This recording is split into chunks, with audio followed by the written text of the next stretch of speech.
নমস্কার বন্ধুরা, আমার চ্যানেলে আপনাদের সবাইকে স্বাগত।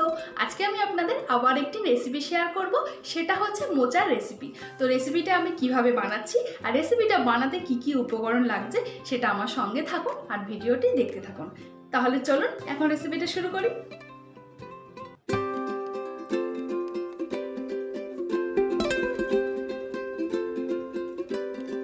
রেসিপিটা বানানোর জন্য আমি একটা বড় সাইজের মোচা নিয়ে নিয়েছি, আর আমি এখানে নিয়ে নিয়েছি আদা, গোটা রসুন, সর্ষের তেল, নুন, হলুদ, কুচনো পেঁয়াজ আর গোটা শুকনো লঙ্কা। তাহলে বন্ধুরা চলুন এখন তাহলে আমি মোচাটাকে তাড়াতাড়ি ঝটপট করে ছাড়িয়ে নিই। আমরা অনেকেই মোচা ছাড়াতে জানি, কিন্তু অনেকেই আবার জানিও না। কিন্তু যারা জানে না, আমার সেই বন্ধুদের জন্য আজকের ভিডিওর মাধ্যমে আমি তাদেরকে মোচা ছাড়ানোটা শিখিয়ে দেব।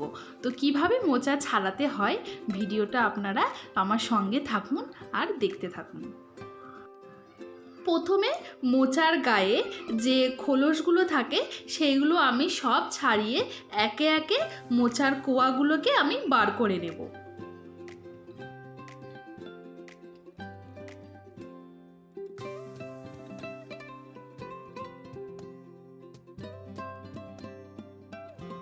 তো বন্ধুরা দেখুন, মোচাটাকে আমি সবগুলো ছাড়িয়ে নিয়েছি। এরপরে মোচার ভেতরে একটা শক্ত কাঠির মতো থাকে, সেটাকে বের করে নিতে হবে। আর একটা প্লাস্টিকের মতো ছোট্ট থাকে, সেটাকেও কিন্তু ছাড়িয়ে নিতে হবে। তো এইরকমভাবেই আমি সমস্ত মোচাটাকে ছাড়িয়ে নিচ্ছি। তো আপনারাও যারা মোচা ছাড়াবেন তখন এই কাঠির মতো আর প্লাস্টিকের মতো এই জিনিসটা ফেলে দিলেই কিন্তু মোচা ছাড়ানো হয়ে যাবে। বন্ধুরা তাহলে আমি এখন ঝটপট করে তাড়াতাড়ি এই সব মোচাগুলোকে এখন ছাড়িয়ে ফেলবো।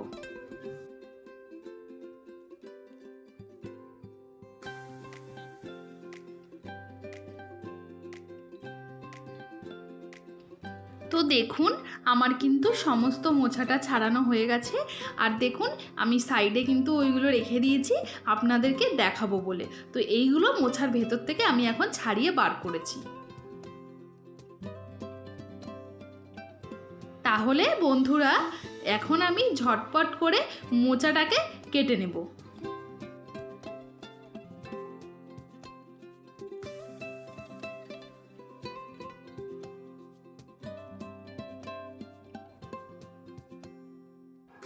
মোচাটাকে আমি কাটা হয়ে যাওয়ার পরে একটা বাটির মধ্যে জল নিয়ে নিয়েছি, তার মধ্যে কিন্তু আমি মোচাটাকে দিয়ে দিচ্ছি। আপনারাও কিন্তু মোচাটাকে কিন্তু জলের মধ্যে ভিজিয়ে রাখবেন।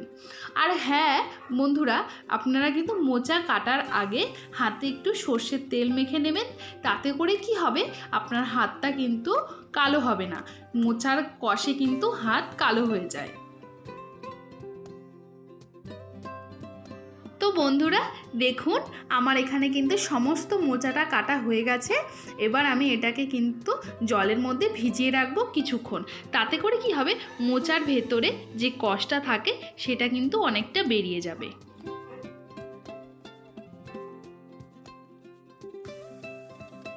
তাহলে এটা থাক, এখন আমি মশলাটাকে ঝটপট করে বেটে নিই। তো আমি এখন আগে রসুনটাকে বেটে নিচ্ছি।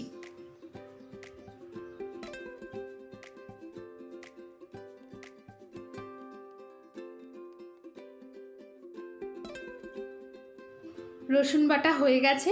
এবার একটা বাটির মধ্যে রসুনটাকে তুলে নেব। তারপর আমি বেটে নেব হচ্ছে আদাটাকে। আদাটাকেও কিন্তু খুব ভালোভাবে বেটে নিতে হবে।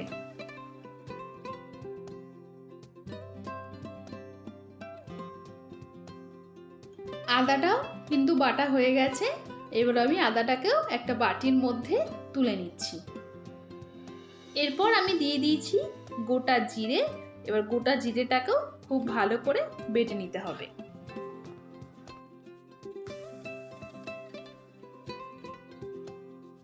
তো বন্ধুরা দেখুন জিরেটাও কিন্তু বাটা হয়ে গেছে। এরপর আমি গোটা শুকনো লঙ্কা দিয়ে দিয়েছি। তো শুকনো লঙ্কাটাকেও ঝটপট করে বেটে নেব। লঙ্কার ঝালটা কিন্তু আপনারা পরিমাণ মতো দেবেন, যে যেরকম ঝাল খেতে পছন্দ করেন সেই অনুযায়ী কিন্তু ঝাল দেবেন। তো বন্ধুরা দেখুন, এখানে আমি কিন্তু ভিজানো ছোলার ডাল নিয়ে নিয়েছি 1 বাটি, আর মশলাগুলো কিন্তু সব বাটা হয়ে গেছে। তো বন্ধুরা এরপর আমি প্রেসার কুকার নিয়ে নিয়েছি, আর তার মধ্যে মোচাটাকে আমি সেদ্ধ করতে দিয়ে দিচ্ছি। মোচাটাকে কিন্তু ভালো করে জলে ধুয়ে নিতে হবে। এরপর আমি দিয়ে দিলাম ভিজিয়ে রাখা ছোলার ডাল।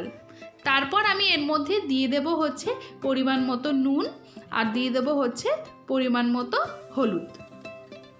এরপরে পরিমাণ মতো জল দিয়ে আমি প্রেসার কুকারের ঢাকনাটাকে বন্ধ করে দেব। প্রেসার কুকারে আমি 2টো সিটি দেব। তো বন্ধুরা দেখুন, এখানে ছোলার ডাল আর মোচাটা কিন্তু সেদ্ধ হয়ে গেছে। এরপর আমি ওই সেদ্ধ করা ছোলার ডাল আর মোচাটাকে একটা মিক্সার গ্রাইন্ডারে ভালো করে পেস্ট করে নেব। তো দেখুন পেস্ট করা হয়ে গেছে। এরপরে আমি কড়াই বসিয়ে দিয়েছি, আর কড়াইয়ের মধ্যে দিয়ে দিচ্ছি পরিমাণ মতো সর্ষের তেল। তেল গরম হয়ে গেছে, এর মধ্যে আমি দিয়ে দিচ্ছি পেঁয়াজ বাটা। পেঁয়াজ বাটাটা দিয়ে একটু নাড়াচাড়া করে নেব, নাহলে কিন্তু পেঁয়াজটা পুড়ে যেতে পারে। এরপরে আমি দিয়ে দেব হচ্ছে আদা বাটা, তারপরে দিয়ে দেব হচ্ছে রসুন বাটা, এরপর আমি দিয়ে দেব হচ্ছে লঙ্কা বাটা, তারপরে দেব হচ্ছে পরিমাণ মতো নুন আর হলুদ গুঁড়ো। সব মশলা দেওয়া হয়ে গেছে। এরপরে আমি খুব ভালোভাবে মশলাটাকে কিন্তু কষিয়ে নেব।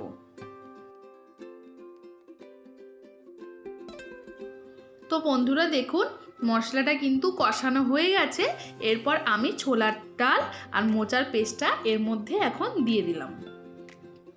এটা দেওয়া হয়ে গেলে এরপরে আমি এটাকে খুব ভালোভাবে কষিয়ে নেব। ততক্ষণ পর্যন্ত কষাতে হবে যতক্ষণ না এর মধ্যে জলটা শুকিয়ে আসছে। তো বন্ধুরা দেখুন, জলটা কিন্তু অনেকটাই শুকিয়ে এসেছে। আমি প্রায় 15 মিনিট মতো এটাকে কষিয়ে নিয়েছি। তো বন্ধুরা এটা তো কষানো হয়ে গেছে। এরপর আমি এটাকে এখন নামিয়ে নেব।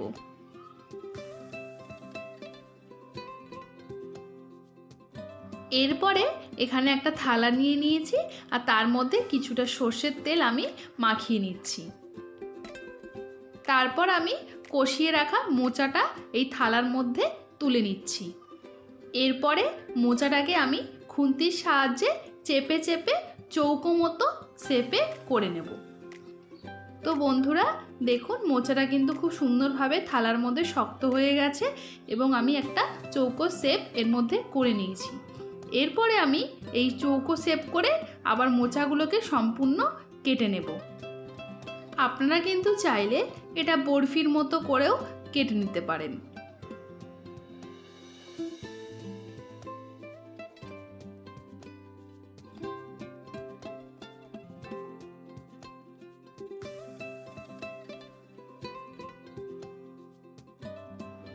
এরপরে আমি কাটা মোচাগুলোকে একটা প্লেটের মধ্যে তুলে নিচ্ছি। এইরকম ভাবেই আমি সবগুলোকে সেম পিস পিস করে কেটে নেব। হয়ে গেছে সবগুলো মোচার পিস করা। এরপরে আমি একটা বাটির মধ্যে কিছুটা কর্নফ্লাওয়ার গুলে নিচ্ছি।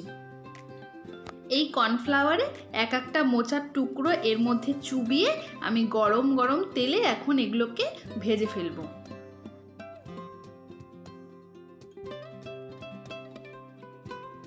এগুলো কিন্তু আমি তেলে এখন বেশি ভাজবো না, হালকা এপিট ওপিট করে ভেজেই কিন্তু তুলে নেব।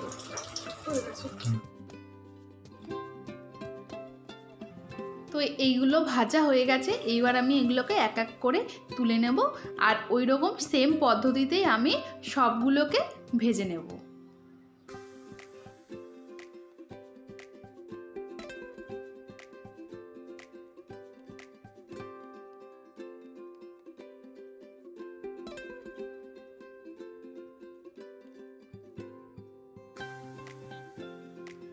তো বন্ধুরা সবগুলো তো ভাজা হয়ে গেছে। এরপর আমি এখন কড়াইয়ের মধ্যে দিয়ে দিলাম পেঁয়াজ বাটা। তো পেঁয়াজ বাটাটাকে দিয়ে ভালো করে নাড়াচাড়া করে নেব। এরপর আমি এর মধ্যে দিয়ে দেব আদা বাটা, তারপরে দেব হচ্ছে রসুন বাটা, তারপর দেব লঙ্কা বাটা, এরপরে দিয়ে দেব হচ্ছে পরিমাণ মতো হলুদ গুঁড়ো, তারপরে দিয়ে দিলাম আমি পরিমাণ মতো নুন। সবগুলো মশলা দেওয়া হয়ে গেছে। এরপর এটাকে খুব ভালোভাবে মিক্স করে নেব। তারপরে আমি এর মধ্যে দিয়ে দেব কেটে রাখা টুকরো করে টমেটো কুচি। এরপর খুব ভালোভাবে মশলাটাকে কষিয়ে নেব। তারপর আমি এর মধ্যে দিয়ে দেব হচ্ছে পরিমাণ মতো জল।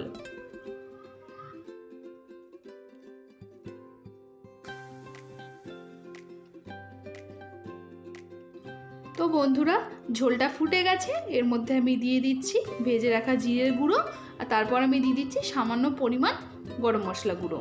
এরপরে এটা দিয়ে ভালো করে মিক্স করে নেব। তারপরে আমি এর মধ্যে দিয়ে দেব ভেজে রাখা মোচাগুলো। বন্ধুরা দেখুন, এর মধ্যে কিন্তু ঝোলটা অনেকটা শুকিয়ে এসেছে। তো আমি এই গ্রেভির মধ্যে এখন দিয়ে দিচ্ছি মোচার টুকরোগুলো।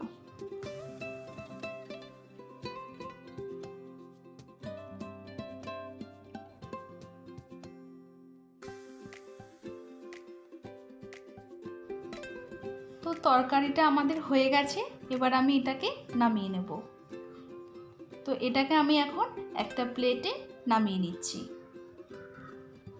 এই রেসিপিটা কিন্তু আপনারা যদি চান তাহলে কিন্তু নিরামিষ পদ্ধতিতেও রান্না করতে পারেন। তো বন্ধুরা দেখুন, তৈরি হয়ে গেছে মোচার ধোকা ডালনা। তো আজকের রেসিপিটা আপনাদের কেমন লাগলো সেটা আমাকে কমেন্ট বক্সে জানাবেন। আর রেসিপিটা যদি ভালো লাগে তাহলে ভিডিওতে একটা লাইক, শেয়ার, কমেন্ট করে দেবেন। আমার চ্যানেলটিকে একটু সাবস্ক্রাইব করে দেবেন। আমাদের পাশে থাকবেন। দেখা হবে পরের ভিডিওতে। আপনারা সবাই ভালো থাকবেন।